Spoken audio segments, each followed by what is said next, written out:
গত বছর হাজি সাহেব শুনেন, গত বছর আমি আমার এক লোকে নিয়ে গেছে বেটার গরুটা কোরবানি হইব, আমি কোরবানি করবো না, আমি দেখবো কিন্তু বেটার কত কত থাকবে নজর, আমার একটা আবেগ। ঠিক আছে, আমি গেছি। প্রথম এক বড় গরু, প্রায় 3 লাখ 3.5 লাখ টাকা দিয়ে মনে গরুটা কিনছে, বড় গরু। এটারে বহুত কষ্ট করে হতাইছে, অনেক লোক লাগাইয়া শোয়াইয়া 2-4 বারে উঠতে গেছে এটা। এরপরে শোয়াইয়া সবাই ধরে লাগছে, এখন ছুরি লাগাইব। এই সময় রাখো রাখো রাখো রাখো, হঠাৎ হেঁটে না না না, ওই যে লোকটারই গরুর মালিক, যিনি যার কোরবানি দিতেছে, যে বেটার, রাখো রাখো রাখো রাখো রাখো, কই একটা দৌড় দিয়ে আইসা মানে গরুটার উপরে একটু কাইট হইয়া একটা ছবি তোলা, একটা ছবি আমি মানে কি কানতাম না, দুঃখে বই রেতাম মাটি। ও মায়ে বড়া কিতে রেখো কই, মানে এরপরে মনে করেন মোবাইলের মধ্যে উঠাইয়া ফেসবুকে দিবে যে দেখেন দেশবাসী, গরুর সাথে গরু কেমন লাগে, কমেন্টস করে জানাবেন আমরা 2 গরুকে কেমন দেখা লাগে। তো দেশবাসী জানাবে উভয়কে একই রকম মনে হচ্ছে।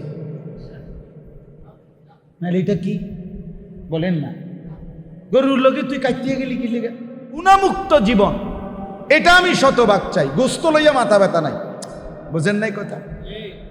আল্লাহ তাআলার কথাই। গোস্ত কম বেশ হইলে কিচ্ছু হইতো না, আমার তো আপত্তি নেই।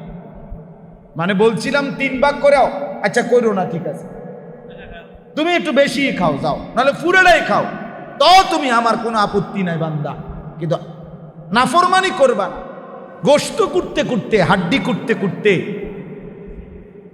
জোহরের নামাজও চলে গেল, আসরের নামাজও চলে গেল। হায় নাফরমান, কিসের কোরবানি দিন? কোরবানির দিনের জোহরের নামাজে পড়লা না, কোরবানির দিনও আসরের নামাজ পড়লা না। তুমি যে গোস্ত খাওয়াই না, এটা আর বুঝার বাকি কি? এটা কি মাইকিং করে কইতো? আর এটা কি আর পোস্টার লাগাইয়া কইতো? হ্যাঁ, এটা আর বুঝার বাকি রয়েছে কিছু? এটা যে গোস্ত লুবি বলেন না, এটা আর বুঝার কিছু আছে? কিছু? রাসূলুল্লাহ সাল্লাল্লাহু আলাইহি সাল্লাম বলছে ঈদের নামাজ এটা কি ওয়াজিব, তো এইটা না ফইরা যে কোরবানি দিল, নবী বলছে কিচ্ছুই হয়েছে না।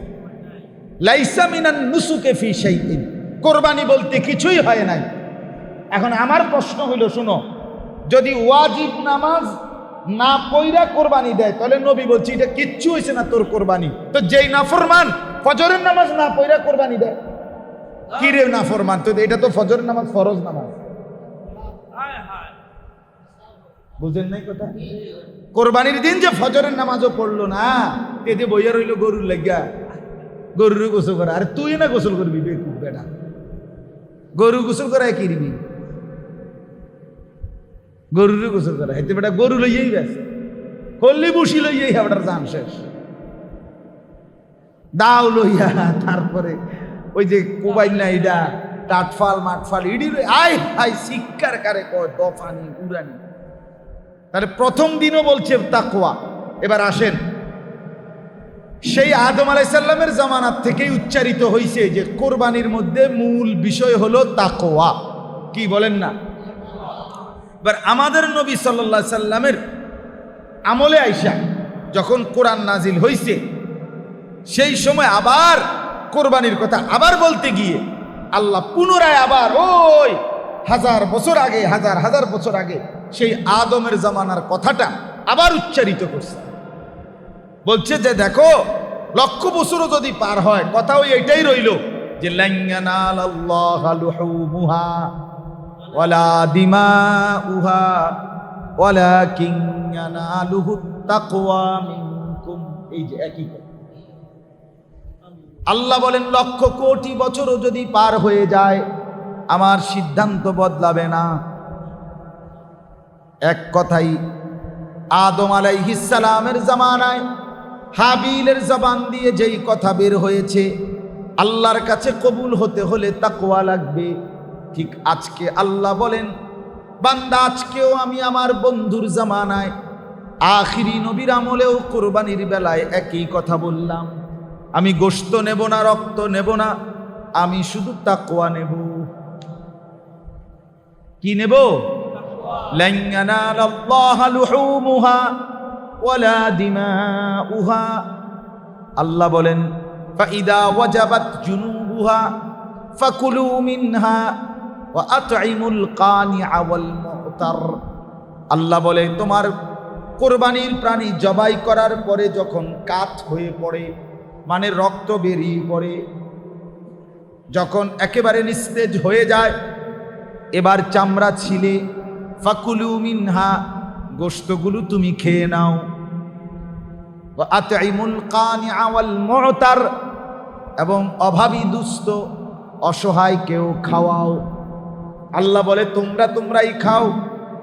এবার যদি বান্দা বলে রব্বুল আলামিন কোরবানি তো দিছিলাম আপনার জন্য, প্রাণী তো জবাই করেছিলাম আপনার জন্য, অথচ আপনি বললেন পুরা গোশত আমি খেতে, আমার গরিব দুঃখীকে খাওয়াইতে, আপনি কি খাবেন না? আপনি কি কদ্দুর নিবেন না? একটা টুকরা নেন, কদ্দুর নুনডা চান? আপনি লেগেই তো কোরবানি দিছি, আল্লাহর জন্য দিছি না? আমরা কথা বলেন না কেন? তো দিছিলাম তো আল্লাহর জন্য। আল্লাহ তাআলা তখন বলে না বান্দা, গোশত পুরাটা তুমি নিয়ে নাও, দিল পুরাটা আমি আল্লাহকে দিয়ে দাও। মাঝে মাঝে তো হোঁচট খাইতে পারে, অ্যাক্সিডেন্ট হইতে পারে, ভুল হইতে পারে, আরেকটা হইল তার ফিকির এটা আমার দ্বারা যেন নাফরমানি না হয়। ফজরের জামাত কখনো আমাদেরও এক রাকাত ছুটে গেছে, কখনো তাকবীরুল্লাহ পাই নাই, হইতেই পারে। আরেকটা হলো নামাজ, এটারে কোনো বিষয়ই মনে করে না, এটারে কোনো বিষয়ই মনে করে। সুদের টাকা এটা যে না জায়েজ, এটারে কোনো বিষয়ই মনে করে। টেলিভিশনে নাচ গান দেখা, তার বউ বাচ্চা তার ঘরে, এটা যে একটা গুনাহ পাপ, আজ 20 বছর ধরে এবার এটারে কিছুই মনে করে না। এটা কি ফেলাস্টিক মানুষ? কোন এটা কি মানুষ না প্লাস্টিক? দেখিতে আবার আজ প্রতিদিন বিড়ি খায়, এটারে কিছুই মনে করে না। এটা কি প্লাস্টিকে নাই?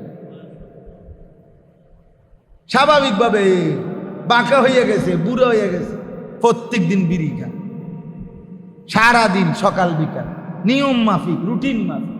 একবারে মনে যেন ডাক্তারের প্রেসক্রিপশন চাইয়া চাইয়া বিড়ি খায়। ডাক্তারে যেভাবে কইয়া দিছে যে সকালে একটা, দুপুরে একটা, রাইতে একটা, এইভাবে মনে হয় যেন একটা প্রেসক্রিপশন চাইয়া খায়। এটা কি বলে? এটা কি ধরনের মুসলমান? প্রতিদিন টেলিভিশন দেখে, প্রতিদিন চা দোকানে নাচ গান দেখে, নর্তকীর ছবি দেখে, কথায় কথায় গালি দেয়, বুড়া বয়সও সুদের টাকা, ঘুষের টাকা, মিথ্যা বলে, কিস্তি নিচ্ছে। আহা, আস্তাগফিরুল্লাহ, আস্তাগফির। এই মানুষটার কুরবানি কিভাবে কবুল হবে? ইবাদত কিভাবে কবুল হবে? শুধু কুরবানি না মিয়া, ইবাদত কবুলের জন্য তাকওয়া হওয়া শর্ত। এই জন্য হাবিল বলে দিছে ইন্নামা ইয়াতাকাব্বালুল্লাহু, নিশ্চয়ই আল্লাহ কবুল করে থাকেন। এখানে এই শব্দটা কুরবানি, এই শব্দটা শুধু ফিক্সড করা নাই, নিশ্চয়ই আল্লাহ ইবাদত কবুল করে থাকেন। মিনাল মুত্তাকিন, যারা মুত্তাকি তাদের থেকে। তাইলে প্রথম দিন যেদিন কোরবানি শুরু হলো, সেদিনই হাবিল বলে দিল তাকওয়া লাগবে। তাকওয়া আসমানে পৌঁছতে হইলে, আল্লাহর কাছে কবুল হইতে হইলে, আল্লাহর কাছে তুলে দিতে হইলে তাকওয়া বুঝায় দিতে হবে। তাকওয়া মানে গুনাহ থেকে বেঁচে আছেন কিনা, নেক আমলে অভ্যস্ত কিনা, আল্লাহকে ভয় করেন কিনা। হ্যাঁ, এইটারে বলে তাকওয়া। হ্যাঁ, বললাম না হোঁচট খাবে। আমি কোনোদিন মিথ্যা বলি নাই, আমি বলি না। আমি কোনোদিন অন্যায় করি নাই, আমি এটা বলার সাহস রাখিও না। কিন্তু আরেকটা হলো লাগাতার মিথ্যা, লাগাতার নাফরমানি, স্বাভাবিক। এটা মুসলমানের পরিচয় হইতে পারে, এটা হইতে পারে। প্রতিদিন নামাজ পড়ে না, এটা গাদ্দার ছাড়া আর কিচ্ছু না।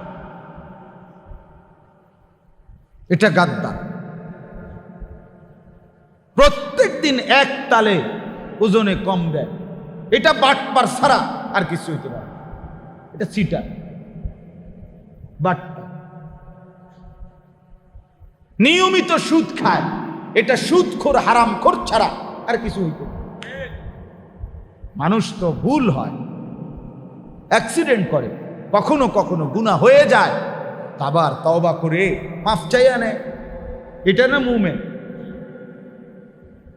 কিন্তু গুনাহকে জীবনের সাথে একদম মিশাইয়া দেওয়া, এটা কি? এই জন্য বললাম, আল্লাহ তাআলা বললেন ইন্নামা ইয়াতাকাব্বালুল্লাহু মিনাল মুত্তাকিন, নিশ্চয়ই আল্লাহ মুত্তাকির ইবাদত কবুল করেন। তাহলে প্রথম দিনও বলছে তাকওয়া। এবার আসেন, সেই আদম আলাইহিস সালামের জামানাত থেকেই উচ্চারিত হয়েছে যে কোরবানির মধ্যে মূল বিষয় হলো তাকওয়া। কি বলেন না? এবার আমাদের নবী সাল্লাল্লাহু আলাইহি সাল্লামের আমলে আইসা যখন কোরআন নাজিল হয়েছে, সেই সময় আবার কোরবানির কথা আবার বলতে গিয়ে আল্লাহ পুনরায় আবার ওই হাজার বছর আগে, হাজার হাজার বছর আগে সেই আদমের জামানার কথাটা আবার উচ্চারিত করছে। বলছে যে দেখো, লক্ষ বছরও যদি পার হয়, কথা ওই এটাই রইল যে লান ইয়ানালাল্লাহা লুহুমুহা ওয়ালা দিমাউহা ওয়ালাকিন ইয়ানালুহুত তাকওয়া মিনকুম। এই যে একই কথা। আল্লাহ বলেন লক্ষ কোটি বছরও যদি পার হয়ে যায়, আমার সিদ্ধান্ত বদলাবে না। এক কথাই আদম আলাইহিস সালামের জামানায় হাবিলের জবান দিয়ে যেই কথা বের হয়েছে, আল্লাহর কাছে কবুল হতে হলে তাকওয়া লাগবে। ঠিক আজকে আল্লাহ বলেন, বান্দা আজকেও আমি আমার বন্ধুর জামানায় আখিরি নবীর আমলেও কোরবানির বেলায় একই কথা বললাম, আমি গোশত নেব না, রক্ত নেব না, আমি শুধু তাকওয়া নেব। কি নেব? লান ইয়ানালাল্লাহা লুহুমুহা ওয়ালা দিমাউহা। আল্লাহ বলেন ফাইদা ওয়াজাবাত জুনুবুহা ফাকুলু মিনহা ওয়া আতঈমুল কানিআ ওয়াল মুতার। আল্লাহ বলে তোমার কোরবানির প্রাণী জবাই করার পরে যখন কাত হয়ে পড়ে, মানে রক্ত বেরিয়ে পড়ে, যখন একেবারে নিস্তেজ হয়ে যায়, এবার চামড়া ছিলে, ফাকুলু মিনহা, গোশতগুলো তুমি খেয়ে নাও, ওয়া আতঈমুল কানিআ ওয়াল মুতার, এবং অভাবী দুস্থ অসহায়কেও খাওয়াও। আল্লাহ বলে তোমরাই খাও। এবার যদি বান্দা বলে রব্বুল আলামিন, কোরবানি তো দিছিলাম আপনার জন্য, প্রাণী তো জবাই করেছিলাম আপনার জন্য, অথচ আপনি বললেন পুরা গোশত আমি খেতে, আমার গরিব দুঃখীকে খাওয়াইতে, আপনি কি খাবেন না? আপনি কি কদ্দুর নিবেন না? একটা টুকরা নেন, কদ্দুর নুনডা চান? আপনি লেগেই তো কোরবানি দিছি, আল্লাহর জন্য দিছি না আমরা? কথা বলেন না কেন? তো দিছিলাম তো আল্লাহর জন্য। আল্লাহ তাআলা তখন বলে না বান্দা, গোশত পুরাটা তুমি নিয়ে নাও, দিল পুরাটা আমি আল্লাহকে দিয়ে দাও। আমি গোশত চাই না বান্দা, আমি দিল চাই, দিল। আমি দিল চাই, দিল। আমি সেজদা চাই, আমি তাকওয়া চাই।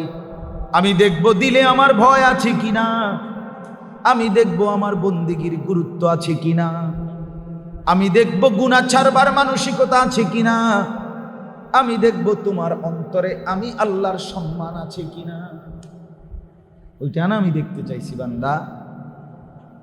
তোমার গোশত দিয়ে আমি করব কি? এগুলো তো তোমার জন্যই দিছি, যাও খেয়ে ফেলো, পুরাটা তুমি খাও। কোন ব্যক্তি যদি গোশত কোরবানির উত্তম মুস্তাহাব, আল্লাহর হুকুম এটা যে গরিবকে খাওয়ানো, অসহায়কে খাওয়ানো, আত্মীয় স্বজনকেও দেওয়া, কিন্তু এরপরেও যদি সংসার বড়, চাহিদা বেশি, প্রয়োজন বেশি তার, এই কারণে যদি গোশত সে সামান্য একটু গরিব দুঃখীকে দিছে, কিন্তু বেশি অংশ পরিবারকে নিয়ে খাইছে, এরপরও এটা হারাম হবে না, এটা একদম হারাম না, নাজায়েজ না। ঠিক আছে, খাও, 3 ভাগের 2 ভাগ গোশত তুমিই খাও, 1 ভাগ দাও, আরো কম দিবা গরিব দুঃখীকে, আচ্ছা ঠিক আছে আরো কম দাও, এটাতেও আপত্তি নাই। কিন্তু গুণামুক্ত জীবন, এটা আমি শতভাগ চাই। গোস্ত লইয়া মাথা ব্যথা নাই, বুঝেন নাই কথা? আল্লাহ তাআলার কথাই। গোস্ত কম বেশ হইলে কিচ্ছু হইতো না, আমার তো আপত্তি নাই। মানে বলছিলাম 3 ভাগ করেও, আচ্ছা করো না, ঠিক আছে তুমি একটু বেশি খাও, যাও, নাহলে পুরোটাই খাও, তো তুমি, আমার কোনো আপত্তি নাই বান্দা। কিন্তু নাফরমানি করবা না।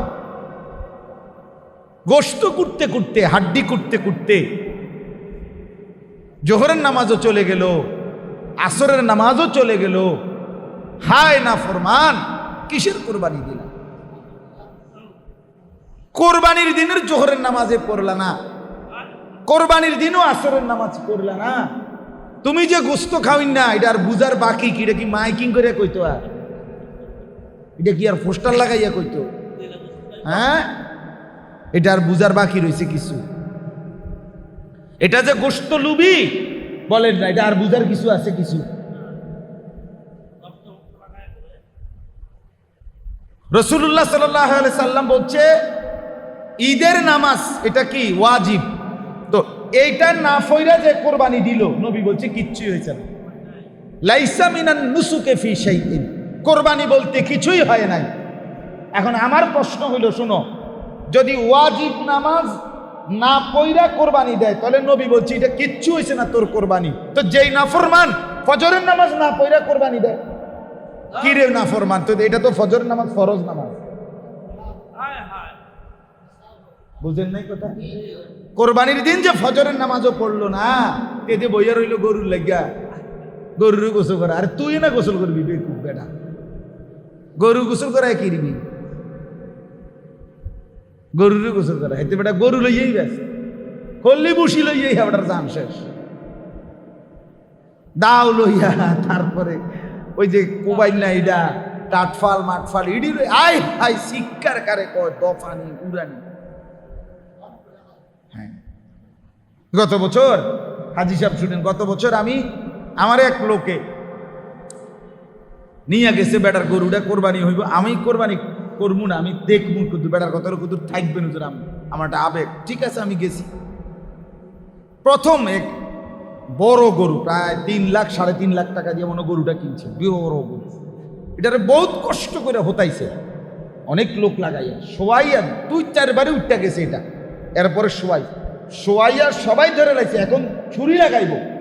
এই সময় রাখো রাখো রাখো রাখো, হঠাৎ হেইতে না না না, ওই যে লোকটার গরুর মালিক, যিনি যার কোরবানি দিতেছে, যে বেটার, রাখো রাখো রাখো রাখো রাখো, কই একটা দৌড় দিয়ে আইসা মানে গরুটার উপরে একটু কাইট হইয়া একটা ছবি তোলা, একটা ছবি।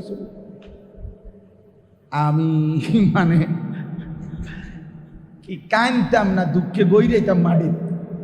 ও মায়ে বড়া কিতে রেখো কই, মানে এরপরে মনে করেন মোবাইলের মধ্যে উঠাইয়া ফেসবুকে দিবে যে দেখেন দেশবাসী, গরুর সাথে গরু কেমন লাগে, কমেন্টস করে জানাবেন আমরা 2 গরুকে কেমন দেখা লাগে। তো দেশবাসী জানাবে উভয়কে একই রকম মনে হচ্ছে, নাহলে এটা কি বলেন না? গরুর লোকে তুই কাটিয়ে গেলি কি লেগে? খামখেয়ালি মুসলমান। তাকওয়া কোথায়? তাকওয়া কোথায়? আল্লাহর ভয় কোথায়? গুনাহমুক্ত জিন্দেগি কোথায়? এজন্য বাপ, প্রত্যেকটা ইবাদত কবুলের পিছনে এটা জরুরি, গুনাহমুক্ত থাকা। গুনাহমুক্ত থাকা, বাঁচতেই হবে আপনাকে, আমাকে বাঁচতেই হবে। ছেলেকে বাঁচাইতেই হবে, মেয়েকে বাঁচাইতেই হবে, স্ত্রীকে ফেরাইতেই হবে। কয় তো হুজুররা বালা লাগেই তো কয়, বুঝি তো পারি তো না, এই সমস্ত ফাজিলি কথা, এসব বনখাইনা কথা কইলে হইতো না। আপনি এসব রং বেরঙ্গের কথা বললে হবে না, বাঁচতেই হবে, ফিরতেই হবে, ফিরাইতেই হবে, স্ত্রীকেও ছেলে মেয়েকেও। কারণ একবার নাফরমানি জিন্দিগি নিয়ে কবরে গেলে আর ফিরবে না, জাহান্নামের আগুনে খালিদুন, অনন্তকালের জন্য জ্বলতে হবে। ইন্নাল মুজরিমিনা ফি আযাবি জাহান্নাম খালিদুন। রব্বুল আলামিন বলে, নিশ্চয়ই পাপী নাফরমান জাহান্নামের আযাবের মধ্যে চিরস্থায়ী থাকবে। লা ইউফাত্তারু আনহুম ওয়া হুম ফীহি মুবলিসুন। রব্বুল আলামিন বলেন, জাহান্নামীকে লক্ষ কোটি বছরে 1 সেকেন্ডের জন্য জাহান্নামের আযাব থেকে বিরতি দেয়া হবে না। কসম খোদার, কোরআনের আয়াত, 1 সেকেন্ডের বিরতি মিলবে না। অহুম ফীহি মুবলিসুন। আল্লাহ বলে, অনন্তকালের জন্য জাহান্নামী ভীষণ মলিন মুখেই থাকবে, আর কোনোদিন মুখে হাসি ফুটবে না। চিৎকার করবে আর কাঁদবে। আল্লাহ বলবে, ওমা যালামনাহুম ওয়ালাকিন কানু হুমুজ যালিমিন। আল্লাহ বলবে, নাফরমান, আমি কিন্তু তোমার উপরে জুলুম করি নাই, বরং তুমি নিজেই নিজের উপরে জুলুম করেছ। আমি তো হায়াত দিয়েছি, সুযোগ দিয়েছি, আমি তো দিন দিয়েছি, তুমি তো পাত্তা দাও নাই। ওয়ানাদাউ ইয়া মালিকু লিয়াকদি আলাইনা রাব্বুক। এই শেষ কথাটা শুনেন। জাহান্নামী তখন অস্থির হয়ে, জাহান্নামের ভীষণ আগুনে পাগল হয়ে, সর্বশেষ জাহান্নামের দারোগা ফেরেশতা মালিক তাকে ডাক দিয়ে বলবে, হে ফেরেশতা মালিক, তুমি আল্লাহকে বলো না আমাকে জীবনের তরে মৃত্যু দিয়ে দিতে? আমি আর পারছি না। লিয়াকদি আলাইনা রাব্বুক, বলো না আমারে শেষ করে দিতে। এভাবে দুঃখে দুঃখে জাহান্নামের আগুনে না জ্বালাইয়া আমারে একবারে শেষ করে দিতে বলো, আর যেন হায়াত না পাই, আর যেন জীবিত না হই, পুরে যেন ছাই হয়ে যাই। ক্বালা ইন্নাকুম মাকিসুন। ফেরেশতা বলবে, না নাফরমান, এভাবেই থাকতে হবে। আল্লাহ আমাদেরকে মাফ করে দেন। অতএব আজকে এতটুকুই কথা বাপ, মেহেরবানি করে এই কথাটা, 2টা কথা বলছি। 1 নম্বর কথা হলো, আপনারা যদি একজনও শোনেন আমার কোনো সমস্যা নেই, আমি সংখ্যার গোলামি করি না কোনোদিনও না। আজকে 20 বছরের ওয়াজের জীবনে আলহামদুলিল্লাহ আল্লাহ সংখ্যার গোলামি করি না। মানে শ্রোতা কতজন এটা আমার হিসাব নেই। গত বৃহস্পতিবার কথা শুনেন, গত বৃহস্পতিবারে আমি মাহফিলে যাব হোমনা তিতাসের ওদিকে। আমার এক ঘনিষ্ঠ লোক ক্যান্টনমেন্টের, উনি আমারে জানাইছে যে ওনারা স্বামী স্ত্রী 2 জনে হজে যাবে, পরের দিন ফ্লাইট। উনি আমারে বলতেছে, হুজুর আমার বিবির আশা, আপনি যদি পর্দার আড়াল থেকে সে হজে যাবে আমার সাথে, আপনারে 10টা মিনিট কথা যদি কদ্দুর নসিহত করতেন, তার একটা ইচ্ছা ওই বেটার বিবির। আমি বললাম অবশ্যই, আমি এক্ষণ আইতেছি, আমি আসবো, আমি মাহফিলে যাওয়ার আগে। পরে আমি ওনার বাসায় গেছি, গিয়া এই আড়ালে আপনার উনার বিবি আড়ালে বসছে আর উনি আমার সাথে বসছে। প্রায় 32 মিনিট নসিহত করছি হজ্জের বিষয় নিয়ে। শ্রোতা এই একজনই, মানে এবিডি একজনই, খালাস। শ্রোতার বাড়ছে না, বাড়ব কি লেগে আনছে তো এবিডির বাসা আমার এই একজন, আর জামাই লগে বয়া আমার সাথে বসছে। এই আল্লাহর জন্য বলা, অসুবিধা কি? একজনের জন্যই বলে যাওয়া, একজনের জন্য। আমি এই মাত্র বলছি হাজী সাহেবের কাছে শুনে, এই ঘূর্ণিঝড়ের যেদিন, কোন দিন হইল ঘূর্ণিঝড়, গতকালকের আগের দিন যে ফুল বৃষ্টি, যখন সোমবার একেবারে পুরা বৃষ্টি হয়েছে কিনা বলেন মাগরিবের পরে, এই পুরা বৃষ্টির মধ্যে আলহামদুলিল্লাহ আল্লাহর দয়া, আল্লাহর ইচ্ছা, আমি 2টা মাহফিল ছিল আমার, 2টা বয়ান, দোনো মাহফিলেই আমি বয়ান করছি। এই ফুল বৃষ্টি প্রথম যেখানে বয়ানে গেছি, এখানে মসজিদের ভিতরে একটা সৌর বিদ্যুতের ছোট্ট কদ্দুর লাইট ও কোনা লাগানো, আর এই শ্রোতা মনো 70-80 জন মানুষ বসছে, সদর দক্ষিণ কুমিল্লা। কেউ রে আমি দেখি নাই, মানে চেহারা কারোই দেখা যায় না, আন্দাজ। ওই শুধু কোনার একটা সৌর বিদ্যুতের লাইট, ছোট্ট লাইট কদ্দুর জ্বলে। আমি পুরা 1.5 ঘন্টা এই অন্ধকারে বয়ান করছে। আমি বললাম যে পরে এক সময় আপনারা আমার সাইয়া লইয়েন, অনওয়াজ শোনেন, আন্ধারে ওয়াজ। পরের মাহফিলও এই ফুল বৃষ্টি নিয়া গাড়িত করে আসছি, পানি একদম রাস্তা ভাইসা গেছে, এই পর্যন্ত ভিজাও গেছে পায়ের। আবার মসজিদে ঢুইকা পরের মাহফিলও প্রায় 150 লোক ছিল, বয়ান করছে। আলহামদুলিল্লাহ, আল্লাহর জন্য বলা। এখানে সংখ্যা বিষয় না বাপ, আমার শেষ কথা এটাই। একজনকেই বললাম, একজনকেই, কোনো অসুবিধা নাই, কিন্তু মনে রাখতে হবে হজ বলেন, কোরবানি বলেন, নামাজ বলেন, রোজা বলেন, দান সদকা বলেন, জিকির তেলাওয়াত বলেন, গুনাহ থেকে বেঁচে থাকা জরুরি। সুদও খাইবেন, জিকিরও করবেন, কাম হইতো না কাকা, কাম হইতো না। কোরবানিও করবেন, আবার মিথ্যাও বলবেন, হারামও রোজগার করবেন, হবে না, হবে না। আল্লাহ নেবে না। তাকওয়া ছাড়া, গুনাহ থেকে বেঁচে থাকার চেষ্টা ছাড়া আল্লাহ নিবে না। হ্যাঁ, যদি বলেন তো একেবারে 24 ঘন্টা সারা জিন্দিগি গুনাহ থেকে বেঁচে থাকবো কিভাবে? তো এই জন্যই তো বলছি, হোঁচট তো খাবেই। একটা হলো হোঁচট খাওয়া, অ্যাক্সিডেন্ট করা, আরটা হলো বেটকি দিয়ে হইয়া দাও, দেখি কথা বলে। ভুল তো হবেই, গুনাহ তো হবেই, আমি আপনি তো হোঁচট খাবই, কিন্তু আবার উঠে দাঁড়াইতে হবে, তওবা করে মাফ চাইয়া আবার শুরু করতে হবে ইবাদত। কিন্তু গুনাহ এবং নাফরমানির উপরে যদি কেউ লাগাতার লেগে থাকে, তার ইবাদত কবুল হয়। আল্লাহ আমাদের প্রত্যেককে গুনাহ থেকে বাঁচবার তৌফিক দান করেন। তাকওয়া, মুত্তাকি, এই সবক আল্লাহ যেন আমাদের প্রত্যেকের ভিতরে দান করে, আমরা যেন সবাই তাকওয়াবান হতে পারি। আজকের এই সংক্ষিপ্ত মজলিস আল্লাহ তাআলা যেন কবুল করে নেন। আমার কথা এটাই, এই মাদ্রাসা মসজিদ আসলেই বাস্তবতা হইল। আমি ব্যক্তিগতভাবে এরকম অসংখ্য মাহফিল আছে বাপ, সত্য কথা, যেটা হুটাঙ্গিরির জন্য না, এমনিই বললাম, বহু মাহফিল আছে যারা 2-4-6 বছরেও মিলাই আমারে নিতে পারে না, আমরা যাইতে পারি, সুযোগ দিতে পারি না। কিন্তু আমি এখানে বারবার আসি, বারবার আসি, ছোট বড় যখন যেই মজলিস।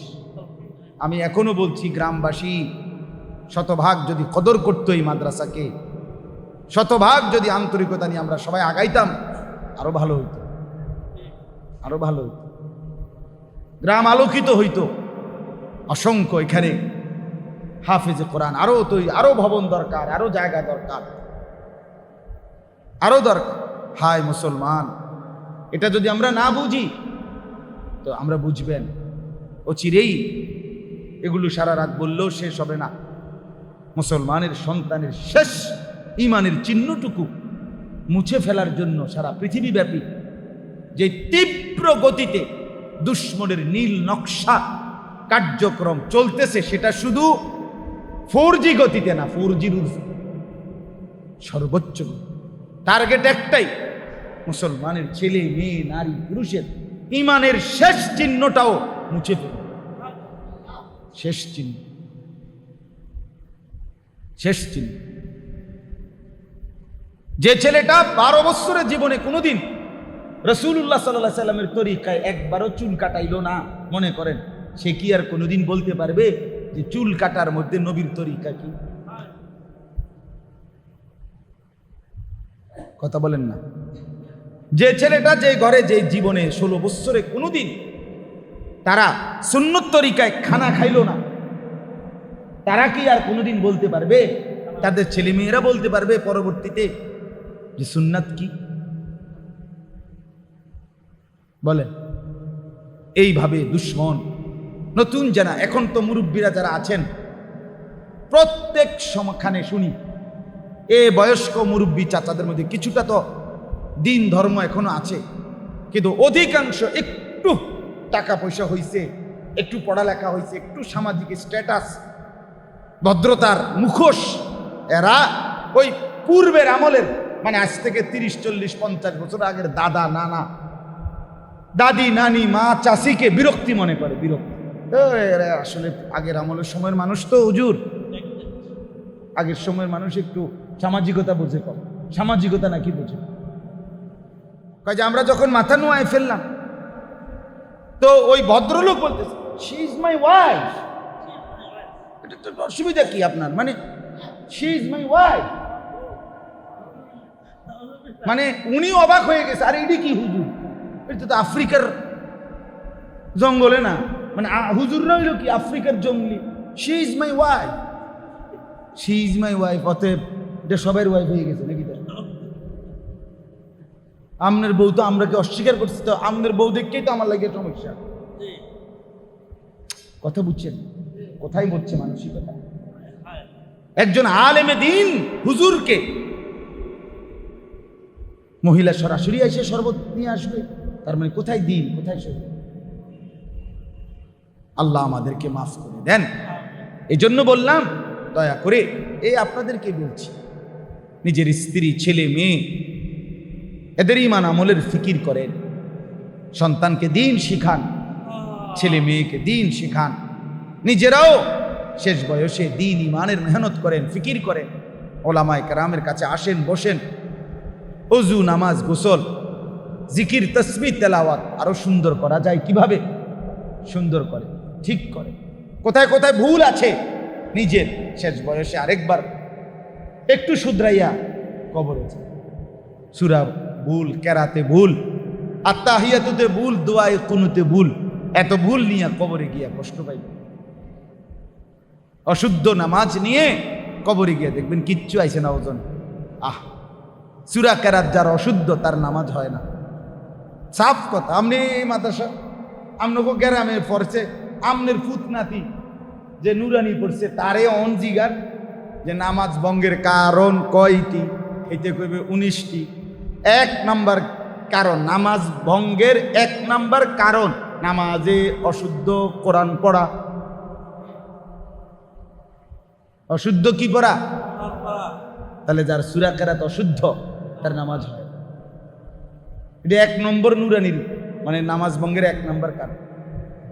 তাইলে আল্লাহ আমাদেরকে মাফ করে দেন। আজকের এই মজলিসকে আল্লাহ তাআলা কবুল করে নেন। ছোট্ট হলেও আল্লাহ তাআলা এর মধ্যে যেন ভরপুর বরকত দেয়। মাদ্রাসাটা আল্লাহ যেন কবুল করে। আমি থাকি আর মাওলানা ইলিয়াস থাকুক আর হাজী শাহাবুদ্দিন থাকুক আর যেই থাকুক, একদিন দেখতে দেখতে আমিও নাই, সেও নাই, তিনিও নাই, আপনিও নাই। এটা কোনো বিষয় না এবং এটা কোনো আশ্চর্য কথাও না। আপনি চলে যাবেন এটা কোনো অবাক কিছু না, চলে যাবেন এটাই স্বাভাবিকতা, ঠিক কিনা বলেন না কেন? অতএব দোয়া করতে হবে আল্লাহ যেন যুগ যুগ ধরে মাদ্রাসা টিকায় রাখে। আপনাদের নিরাপত্তা, আপনাদের ভালো, আপনাদের কল্যাণ আল্লাহ কবুল করেন।